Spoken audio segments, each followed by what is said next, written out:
Welcome to Jimosi podcast. So today, people or residents of Juba flock the custom market that was raised down yesterday by that destructive fire.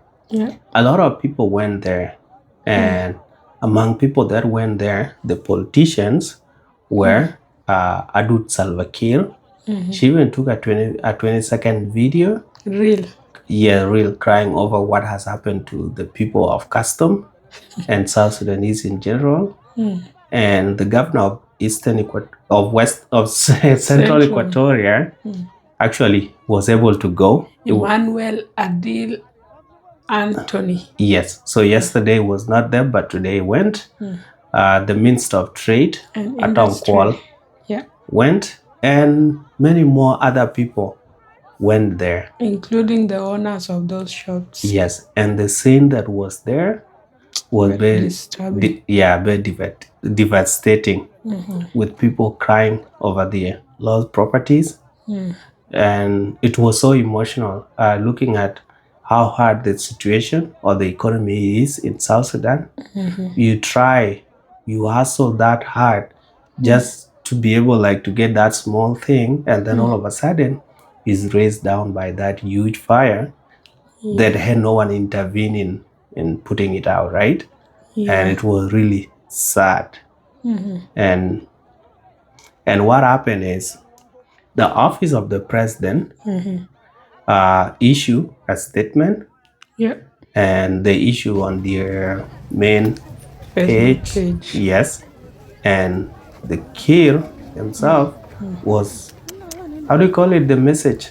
I don't want to say It's message of condolences. No. a statement on the Nyakuron Custom Area Fire Yes. issued on December 2nd, 2025. So you he want me issued, to read it? yeah, so he issued a statement, and then in that statement, he promised them for investigation and financial support. So can you now read the letter for us? Okay, so this was issued today, like we said, on December 2nd, 2025, and it's from the Republic of South Sudan, Office of the President. Statement on the Nyakuron stroke custom area fire. I received with deep sorrow and regret the news of the devastating fire that destroyed the shops in the Nyakuron stroke custom area last night at around 6 p.m. on 1st of December 2025.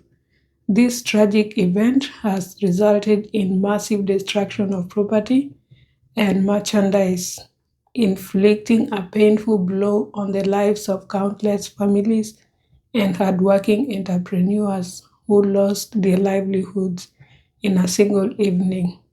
The Nyakuron stroke custom area is a vital economic center of our capital, and its disruption impacts our entire nation.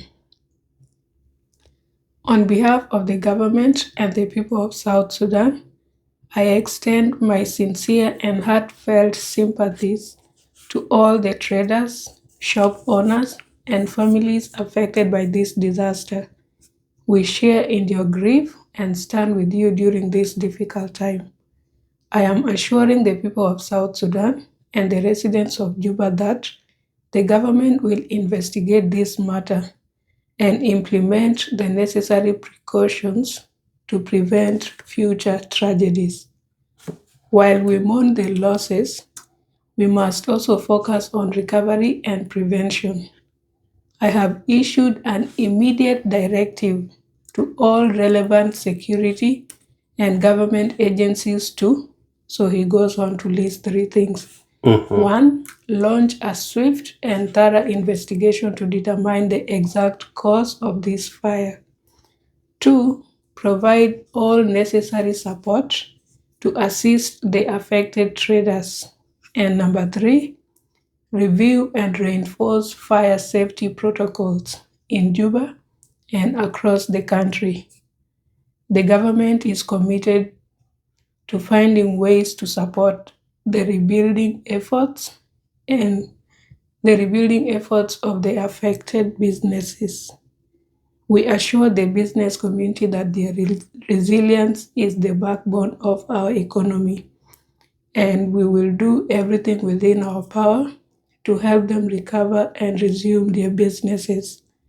May God grant strength and patience to all those who have suffered this terrible loss. Signature Salva Kiir Mayardit, President of the Republic of South Sudan, Juba. All right. So from the fire itself, apart from properties destruction, the sad part of it was that a 5-year-old was burned in that fire. So there was a human victim that has been identified so far. A 5-year-old got burned in there. It was in the kid like in a shop or they say in in a their adjacent house. house to the market. Okay. So when the fire started, I don't know like how the whole thing happened, but yeah, the inspector of police has confirmed that a 5-year-old was burned to death, which is bad. Yes, he or she rest in peace. That's really sad. Yeah, it's very sad. Do you think it's President Kiir who wrote that letter?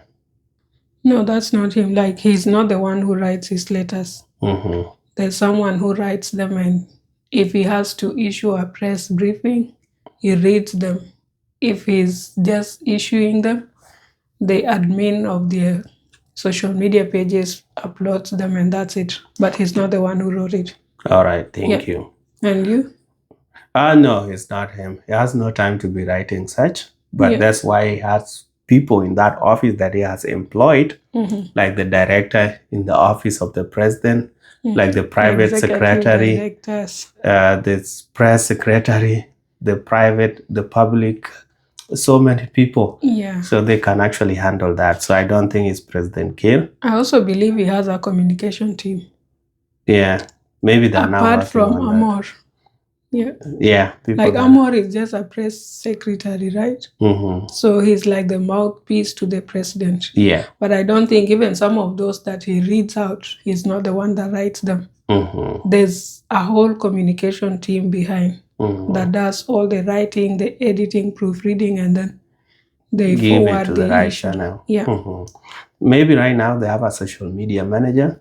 Most likely. That help with either with comment, but they don't reply to comments. They don't reply. They just post the thing, and then they let you guys exchange your abuses down there in the comment section. Which is good. At least they are not restricting the comments. As much as they pretend not to see them, they are seeing them. Yes.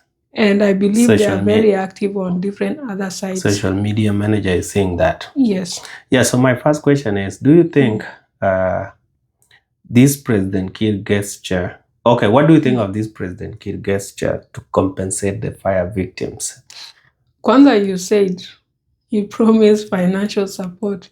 He said they are going to support them with all the necessary, let me read it properly. Provide all necessary support to assist the affected traders. To assist? Yes. Necessary support. He did not say financial. Necessary support can be emotional support, like issuing this letter to say that we are together in this. But people are posting it on a lot of Facebook pages that the president has pledged support. No, they would have stated a value. Because I've also seen people kind of debating on whether these people should be compensated or the government should give them some stipend to help them rebuild.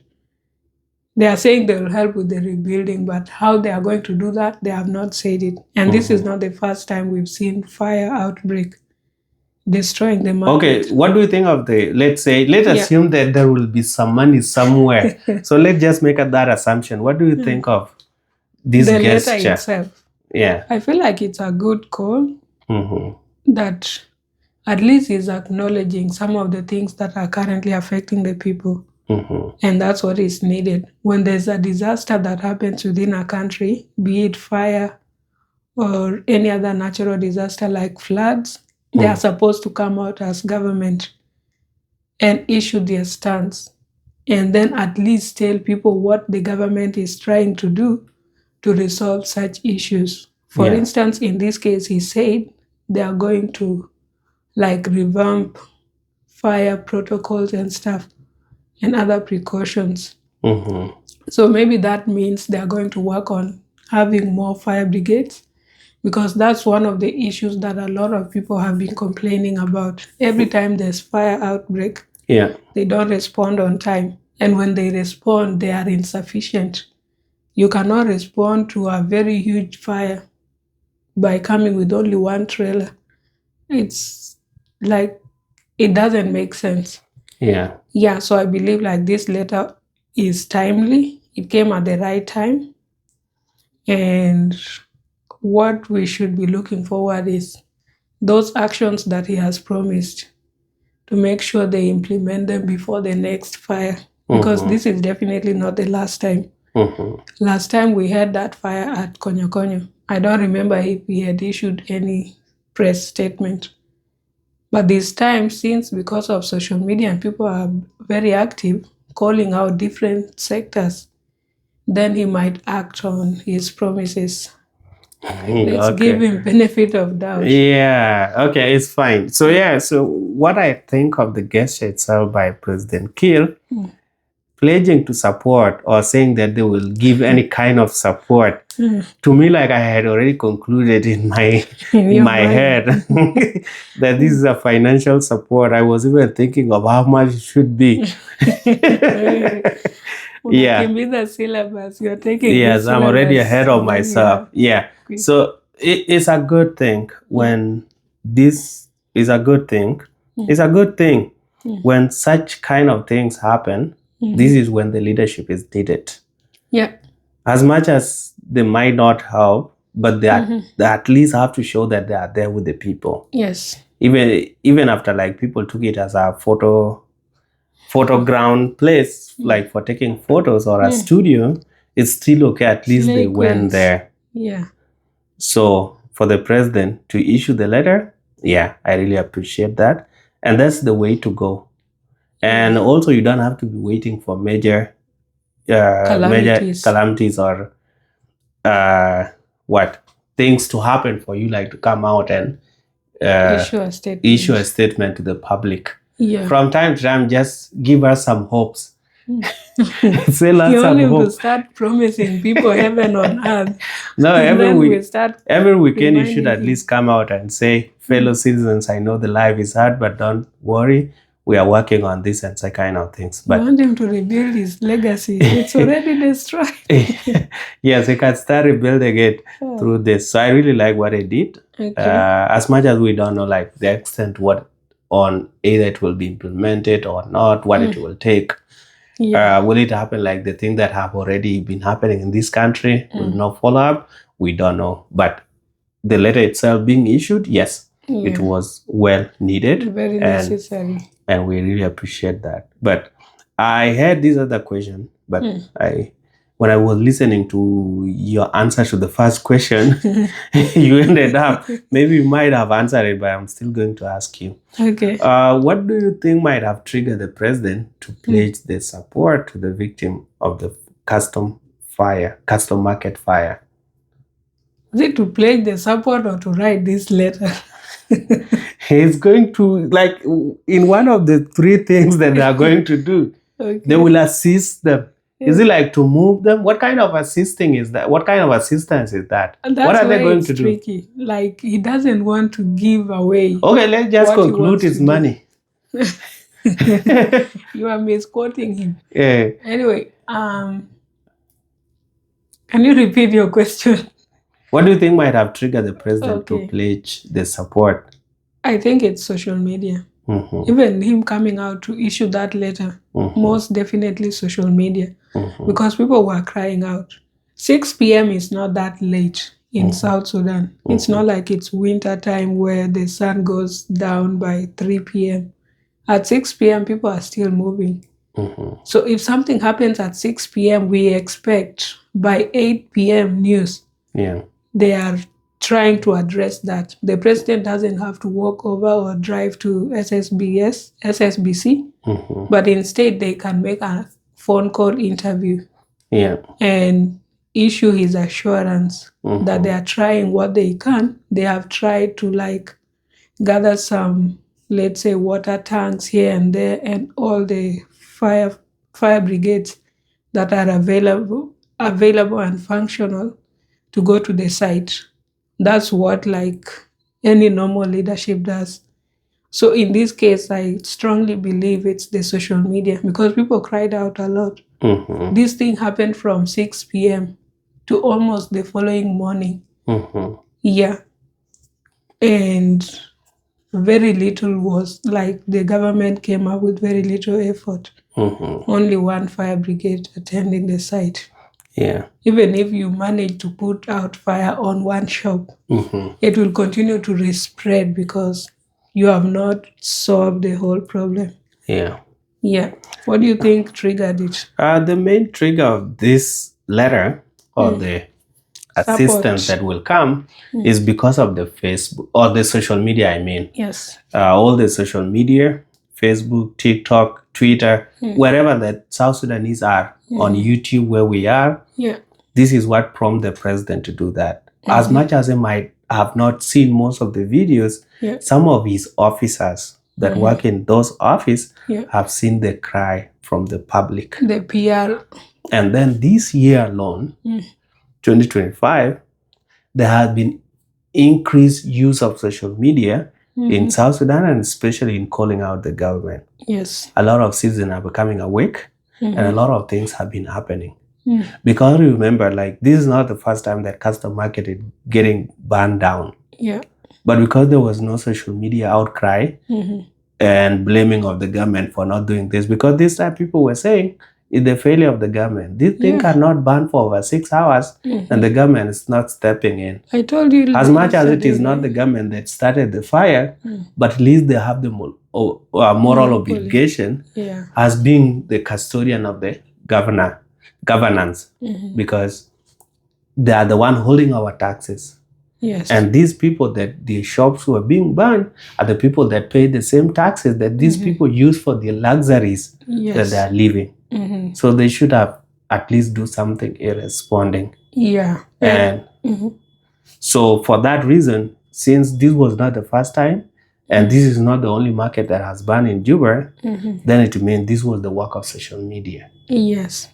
You remember yesterday when we were having our first discussion while reacting to the fire incident, you asked about, I think I said something along the lines of, even though the fire brigades or those services are under the central equatorial government, the national government also has to step in because these are the people that allocate funds. If they don't allocate sufficient funds, then there's no way the state government is going to manage to run their government and all the activities. Yeah. So all in all, it's a failure on the government as a whole, not just the state or the national. In fact, majority of the blame will fall on the national government because they are the ones in charge of everything and they are the controllers of the budget. The state can only do the much that they can afford based on what budget they have been allocated. Yeah, and another reason why they did that is because in the past, when Machar was outside, he was not arrested, and when Bol Mill was not arrested, we already had something that had divided us. So something like the custom market will just get banned, but still people will be divided on Salva Kiir is good, Riek Machar is bad. Riek Machar is good, Salva Kiir is bad. Bol Mill is good, Salva Kiir is bad. Bol Mill is bad, Salva Kiir is good. So we call him Salva Kiir. So we have always been divided on those lines. But all these people have put them under the house arrest. So anything that happened right now, all the blames is going to him. There's nobody else like to scapegoat or to be blamed for all those. True. As much as he did not start the fire because he's the head of government, we have to blame him. Now that all the blaming were going to him alone, so they had to come out and issue a statement as the only people that are responsible for now. Yes. And also I feel like they are feeling a lot of heat from different directions. There's the Riek Machar court case that is ongoing, constant questions of why was he under house arrest for this long? Why did the president order for his house arrest? And so many other things. So like he has a lot of things to kind of deal with at the moment, and he cannot afford to like make any blunders, because if he messes it, then people wanaanguka naye. Yeah, people will call him out. And like you said earlier, social media is very active in the last couple of years, not actually just this year. As of COVID-19, when people were kind of idle in quotes and have access to internet, you're just staying But they at were home not and like stuff. for calling for their rights. They No, were people just were like, actually calling out. Something small will happen, and then you go on Twitter, it's Twitter Spaces, tweets here and there, things going viral and all that. And then that's when TikTok started becoming popular. But our people were still using it to abuse each other. yeah. But right now, people are sharing even videos of what happened at the market. They are all over. So regardless of how much you try to avoid these things, The either you algorithm like will it or give it to not, you. you will see them Yes. and you'll feel the urge to respond. Yeah. And my other question will be, what do you think? I'm just still making assumption that the assistance that is going to come is a finance assistance. Well, So what's the best way of accounting for the losses? And the owners at Custom Market or Nyakuron Market, what is the right pronunciation of that market? Nyakuron. Nyakuron. But people call Dinkas it call Nyakuren. Nyakuron. It's Nyakuron. Yeah. Okay. So what do you think should be the best way of accounting for the losses and the owners at that market? Because there were so many people there. Yes. So how do you know these are the right people and this is how much they have actually lost in the thing? If they were going to be compensated, now that you're going to say, okay, we're going to compensate you, but how do you get this person, the other person, how much to give and how much not to give? Yeah, that's a really tricky question. And like these, most of them were like in the informal sector. Yeah. People like hawkers, other roadside vendors. And most likely, some of them don't have any business registration. So this is where having registered your business comes in handy. Yeah. Yeah. I feel like for those who actually own shops or had registered their businesses, because I know people like those who do charging, salons, retailers, most of them do register their businesses. And a lot of large-scale retailers within those markets are owned by foreigners. So they definitely register. Yeah. Their case would be easy because they can easily retrieve their information from the government registry. But then for these other people like the hawkers, those who are doing business kind of informally, it's going to be a bit tricky because you might find other people who are actually not part of that market going to make claims. Yeah. Saying that we have this and this. And then we all know, like for hawkers, some of them either store their goods in the shops of those owners where they sell near them, or they move back home with their stuff. Yeah. Yeah, and by 6, 8-ish p.m., most shops are usually closed. So yeah, I think the way to go would be checking the registry. But then these other people would be a game of probability. Yes. Yeah. So for me, I'm going to look at maybe 2 to 3 ways. One of them is the one that you said they go to the register or the registry of when people register their businesses. But that one will not be accurate because some people open businesses, but then they run into losses and they close. So those people might end up getting compensated when they were not actually running any business after they open it. The other option will be the taxman, the people that collect taxes. Oh, yeah. So if they had a way of knowing that these are the registered people that we always collect taxes from, then they're supposed to start with that list. And say when we're coming to collect the taxes, these are the people that we say so and so, bring this amount. And most of the informal taxes that they collect, they're based on the size of the shop that you have or size of the commodities that you sell. So most of them will know approximately inventory. the value of this shopkeeper. Okay. So if there were people that were assigned to custom market to be collecting taxes from there, these are the people that will give us a good record or a starting foundation or a lay down of how to start with the people themselves. Okay. So I would say that one. The third one is a blanket treatment. We just say because we are not able to determine all of you, and to be fair, we're just going to treat all of you the same, give you the same amount. Because this is not an insurance company. This is a government assistance. It's not fair, but it's better than nothing, because markets are banned before and they have not been paid. Where are you even getting that idea of payment from? The government is broke. If they have not paid their civil servants, where are they going to get money to compensate shopkeepers? Why did they put the word assistance in that letter? What's the use of that assistance? What kind of assistance is it? What kind of assistance is that? Here you have your idea of black tax. Assistance doesn't have to be financial. What kind of assistance? It can be mental health assistance, mental health awareness. Or maybe the last one will be for the government to say, we need the names of all the traders that got the item bans, and what we're going to do is the same like a blanket treatment, but it's not going to be like an exact amount. It's not going to be a monetary amount. So what we do, this place that has banned, we're going to bill it as the government. Okay. And we bill it as a market, as we have seen in several countries, like in Kenya.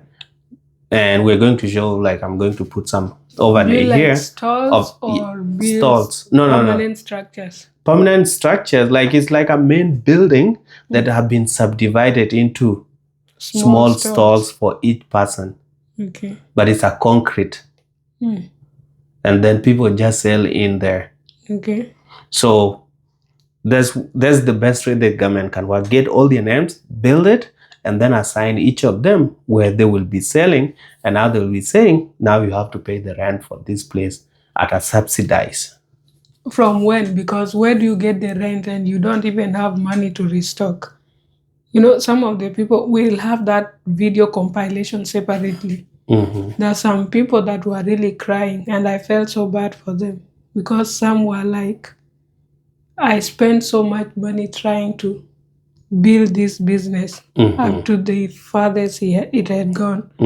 And then now it burned down to ashes. There's someone who actually posted on Facebook, it was a story, not a video, saying that they even stopped eating chapo. Chapati and beans. Yes. And they engaged in groundnuts farming. I think that's someone from Jonglei. Their groundnuts grew, and then by the time it was for harvesting, they also kind of saved up and then harvested. After that, they dried, did all the processes, and then packaged them and hustled again to get transportation cost from back home, from the interior to Juba. Rented a space for them to sell, and then now they all burnt down. Yeah, so this is why I was saying, like, compensating everybody to the equivalent of what they had actually lost will be very difficult. Yes, it's impossible, and they can't even like determine the actual traders. And then again, like people were saying, now this is an opportunity like to raise up a new market. But you know, like building a concrete structure is not something that you're going to do in 1 weekend. It's done. Yeah. And these people, as much as some have lost their inventory, that's though that relative will help, friends will step in. So these people would want to raise another structure and pick up their life. So you see, so in the next few days, people will want to come back to the same market. But then again, there's going to be this fight of government saying, no, we are, it's just going to be messy. This is why these people, like I watched a short clip of Tom Kwalmanyang, the current Minister for Trade and Industries, where she was speaking that these people are the backbone of our economy. Majority of them are youth. we were speaking with the governor of Central Equatoria to see the way forward and all that. Why didn't they sit down before the mayor decided to chase these people away? That should have been the first thing to do.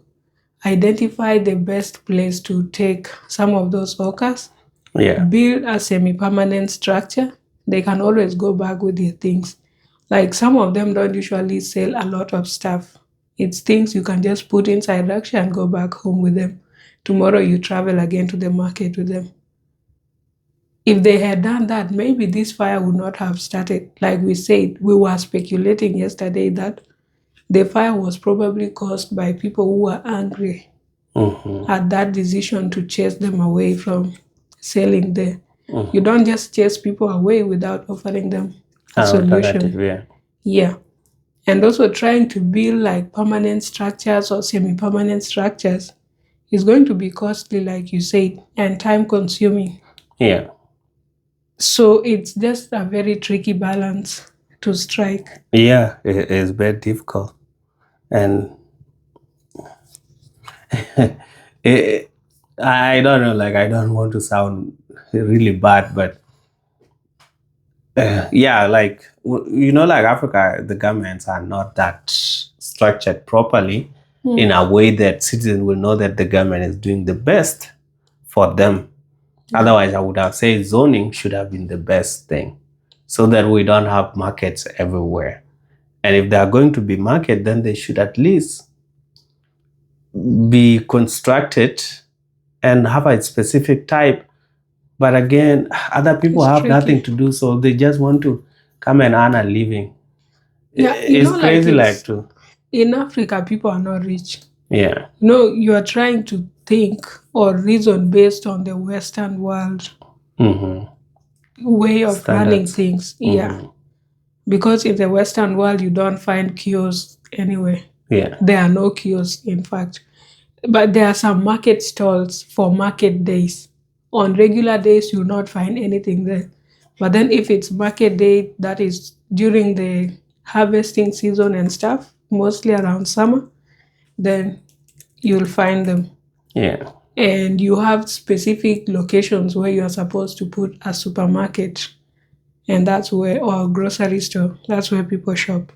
But in Africa, someone will put up their kiosk in front of their gate so that if the neighbors need to cook uji at night, then they just come. Then they can just come get sugar instead of traveling all the way to Sherkat, to Gumbo.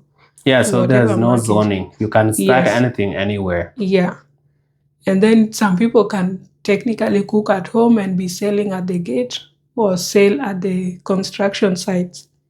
And that's a form of hustling. Like, it's not a rich country where everything has to be very formal. Yeah. So it makes zoning to be really hard. And again, if you zone, then some people will not afford. There are people who are able to survive in that economy because they don't need to pay rent. They just move with their stuff to hawk. Yeah. And they are free to do that. But then if you introduce things like zoning, then it's tricky. Because that small profit that they get is going to go towards rent. But the government should do something. Like, in most of these Western world countries, there are good things that happen. When you file your taxes, you can get a tax refund. Sometimes you can owe. But then in South Sudan, there's nothing like tax refund. Yeah, so like, you keep on paying things and you don't see the benefits. Get any service in return. And you don't get services. Not even garbage collection. So it's really hard to kind of try and control what people are doing. Yeah, it's going to be tricky for these people. Yeah, but it is what it is. And still maintaining, if the assistant that the president talk of is going to be a monetary compensation, do you think the money for compensation will be stolen by the people that will be put in charge of them? Most likely. Yeah. It's just like that thing of saying we are going to enter into this of zoning and then build those. Someone is going to get the contract and then they build, and they might even end up charging people and collecting rent. Yeah. but then they give the government a very small amount. Mm-hmm. Yeah. With the compensation, if they set up a committee, they're going to ask for money for tea, breakfast, constantly meeting for like a whole week without coming up with the Any concrete findings. plan. Yeah. And that money that they are going to compensate people with, some people might end up cutting part of it. People are very heartless in those corrupt countries. Yeah. Someone will take that as a business opportunity. Yeah. Like in the case of COVID-19, you remember, I think there was a documentary in Kenya called the COVID Millionaires. So whereby people turn disaster into an avenue for them to generate profits and to loot government resources. Yeah. So regardless of who is going to handle this financial support that you are talking of, Yeah. it's So not going to go to the traders, all of it. Someone will eat. Yes. So as for me, if the thing is going to be a real financial compensation that will be happening, and it's going to take a little bit of time, even a month from now, that's when it will take place. This money will be stolen because the anger and the, how do we call it? The emotions. The emotions will have settled by then, and then people will start forgetting people, and the people that will be in charge will just take the money and move on. The only time that the right victims can get their money is now when emotions are still high. Yes, if it's done instantly. Yes, nobody want to go with the money or with the money that's meant for people that are crying. People will say, oh, you'll be cursed. I will be cursed for doing this and that kind of thing. So people will be more lenient and compassionate when it comes to these people. I don't but think if it's even. even. Yeah, but if it is going to be over 30 days, 45 days, oh, we move on really quick. When was the last time we removed bull milk from office? 2 weeks ago. Or is it 3 weeks ago? Around 2 weeks ago. It's already out of the picture. 2 or 3 weeks ago, actually. 2 to 3 weeks ago. Around November 10 there. Yes, it's already out of the picture. That's how quickly people forget things. So these fire victims, so long as nobody go to the market and take photos of them and give us an update of what's happening at that market, we are easily going to forget it. Something very interesting, either the demotion of firing of Salva Kiir will move the people quickly, and then we now start thinking of different things. By the time that the committee that is going to help get that money, that's not what we are following up again. They will just get money and move on. It's a crazy country. Yeah, that's what I actually wanted to say. So it's not even about the emotions being high or not. It's the fact that right now people are still talking about this. And then when something bigger comes out, recently we had some marriage competition and stuff. Yes. And there was another classic marriage going on. So those things, like there are some groups that are really talking about them. And then this fire incident came, people kind of forgot about the marriage, and we are now all talking about the fire. Next week, who knows, or maybe by the end of the week, something bigger might happen again. Or something that will shift the attention will come up. Yeah. And if there's no attention and no one is kind of keeping tabs on the government to know like how far are we with this investigation, they'll just do their investigations like all those other committees that were formed in the past. Yeah. And will not see any results. Yeah. Yeah, so the central government or the state government actually took on the responsibility of doing the investigation. Like I said yesterday, it is within their jurisdiction. It's not other people that's supposed to do. So the governor has formed a committee, like we always say.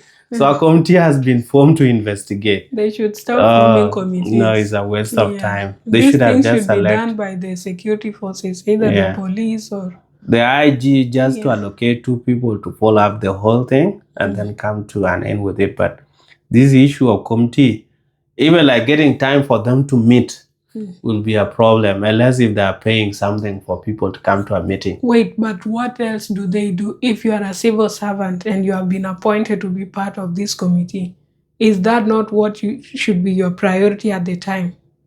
Like, at work, right? If you have a case that you're working on or cases that you're working on that need to be actioned on priority basis, you stop working on every other thing and your manager will understand. And then you focus on what you are currently working on. So I believe the same thing should be happening with those committees. Yeah. If this is what you are working on right now, then you are given specific number of days to finalize. Yeah. And then you go back to your regular job. Mm-hmm. So whether you like it or not, you have to be part of the committee if you have been appointed to be part of it, and you should be present on all those days. Yeah, especially when there are chairperson, Yeah. then that's the person that's supposed to be calling people, hey guys, come, let's meet.